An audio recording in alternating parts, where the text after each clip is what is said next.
Llévame a donde vas.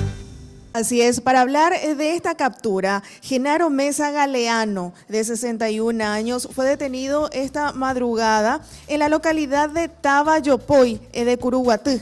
La aprehensión se produjo aproximadamente a las 2:30. El capturado fue quien presuntamente custodiaba al colono menonita Franz Vive durante su cautiverio y el que leyó el comunicado en el video de prueba de vida de Vive. Está ligado a varios secuestros y presuntamente sería tío de Magna Mesa, conocida miembro y también líder del EPP. Genaro Mesa Galeano está siendo trasladado a la capital en estos momentos.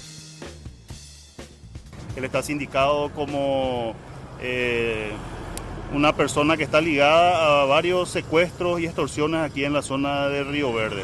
Bueno, aparentemente es pariente, pero los detalles lo dará el Ministerio Público. ¿Qué evidencia se tuvo? Se encontraron en su poder una mochila camuflada, tenía botas de goma, tenía también en su poder un kepis con las siglas PPP y en letras pequeñas decía Partido Paraguay Pajuna. De la misma forma se ha incautado de él algunos escritos que hacen alusión en contra del gobierno y aparatos celulares y una agenda personal que será analizada posteriormente por los técnicos. Llévame a donde vas.